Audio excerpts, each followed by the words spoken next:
आज जो आदिवासी के द्वारा जो आंदोलन किया गया था, किस मुद्दे को लेकर आज जो आंदोलन किया गया था? ये जो आबकारी विभाग के द्वारा चमेली बाई नामक महिला के द्वारा जिस प्रकार से उन्होंने बदतमीजी करी है, उनकी बच्चियों के जो छुड़ाने गए तो उनकी लेगी बच्ची से उतरवाई गई थी और इस प्रकार 34 केस बनाया गया है। हम आज सब आदिवासी समाज का सर्व समाज आज इकट्ठा हुआ था और सरकार से सवाल करने हम आए थे कि मध्य प्रदेश में और खरगोन जिले में कितने आदिवासियों को आपने दारू बेचते हैं, हमको इसका आंकड़ा चाहिए, और कितने गैर आदिवासी जो है वो दारू बेचते हैं उसका हमका आंकड़ा चाहिए। यहाँ पर हमको देखने में ये आता है कि जितना ठेका जो इन्होंने लगाया है अंग्रेजी शराब बेचने का हो या किसी प्रकार शराब बेचने का हो तो गैर आदिवासी बेचता है, लेकिन 34 लोगों का केस बनाना होता है, जेल में डालने की बात आती है, कार्रवाई करने की बात होती है तो सिर्फ और सिर्फ ये आदिवासियों पर कार्रवाई करते हैं। आज मध्य प्रदेश कहीं पर भी एक तरफ शिवराज सिंह मामा जो बोलते हैं कि मैं झाबुआ में एक बात करके गए कि आदिवासियों पर जितने 34 केस लगे हुए हैं उनको सभी केस हम वापस लेंगे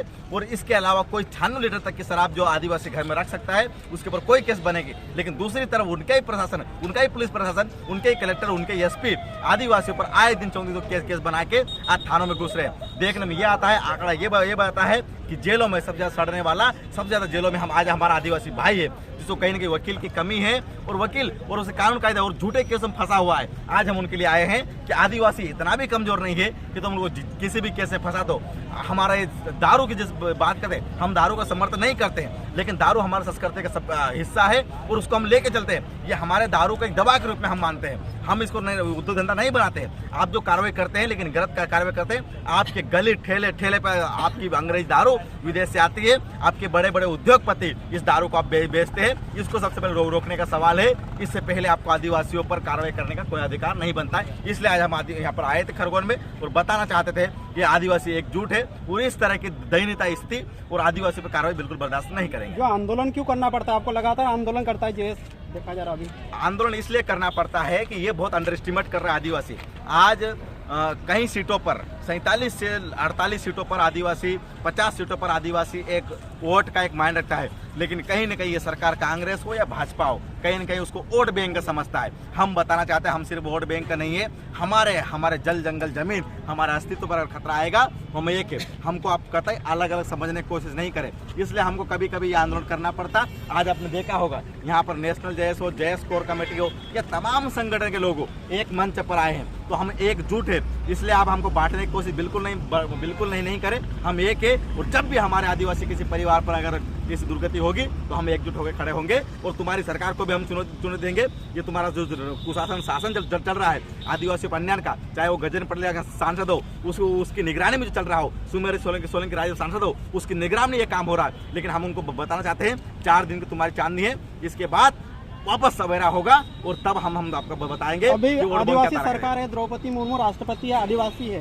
लेकिन क्या आदिवासियों के हक अधिकार की बात उठा रही है? बिल्कुल, हम इस बात को हम उनका सम्मान करते हैं। भाजपा का हम सम्मान करते हैं क्योंकि कहीं न कहीं उन्होंने हमारी आदिवासी महिला को एक राष्ट्रपति के पद पर उन्होंने आसन किया है, उसके लिए हम सम्मान करते हैं। लेकिन इससे पहले रामनाथ कोविंद जी जो अनुसूचित जाति समाज से जो बने थे राष्ट्रपति, लेकिन हम इतनी उम्मीद नहीं करते क्योंकि आप सबको मालूम है मैं संविधान का एक मानने वाला, संविधान को पूरा पढ़ा हुआ है। हमने देखा है राष्ट्रपति के पास कोई भी उतनी प्रभावशाली शक्ति नहीं होती। हाँ, हम मानते हैं कि 5वीं और 6वीं अनुसूची राष्ट्रपति लगाता है, लेकिन राष्ट्रपति बनाता कौन है? ये पार्टी वाले लोग बनाते हैं। और इस पार्टी वाले लोग कौन बनाते हैं? हम लोग बनाते हैं। तो कहीं न कहीं ये सोचते हैं कि इनको बना के हम इनका वोट बैंक कवर कर लेंगे, लेकिन ऐसा नहीं है। आप हमारे साथ अन्याय करोगे तो हम आपको बर्दाश्त नहीं करेंगे। हम अभी जो खरगोन है शेड्यूल 5 में आता है, लेकिन वो डीलिस्टिंग के मामले में क्या कहेंगे आप? डीलिस्टिंग मामले का मैं तो ये कहूंगा कि सबसे बड़े मूर्ख भारतीय जनता पार्टी के लोग हैं और सबसे ज्यादा मूर्ख अनुसूचित जो जनजाति जो मोर्चा जो बना हुआ है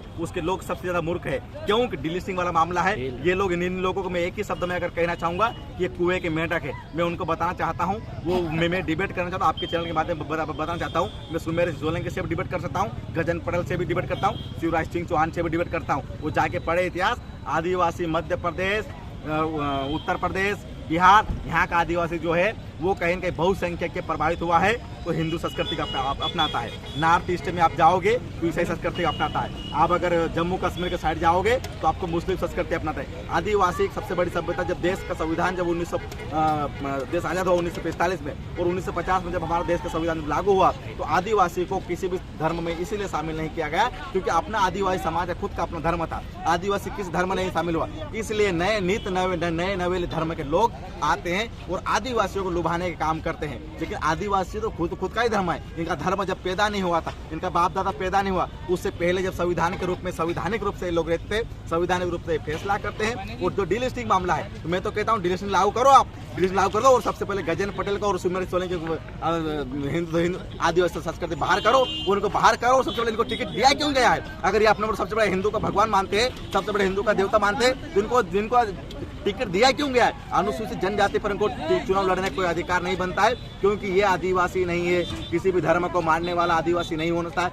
वो ईसाई हो, हिंदू हो, मुस्लिम हो, सिख हो, किसी भी धर्म में आदिवासी खुद का अपना धर्म है, आदिवासी खुद का अपना कल्चर है। ये हजारों सालों से ये अपनाता आ रहा है। इस जो बोलता है, जो नेता बोलता है कि मैं इस धर्म को पालन करता हूँ, तो आप बोल सकते हैं इस धर्म से इन्फ्लुएंस हुए हैं, इस धर्म से प्रभावित हुए, इसलिए इस धर्म से कहीं न कहीं मानते हैं। लेकिन ये बोलते हैं कि अगर ये हिंदू धर्म मान रहे हैं और जो ईसाई आदमी है ये हमारा भाई नहीं, जो ये इनके कहीं के ओछे मानता है। इसके अलावा इससे ज़्यादा कोई सत्य नहीं है इसमें। क्या नाम है आपको? सुमेर सिंह बड़ोले। ठीक है।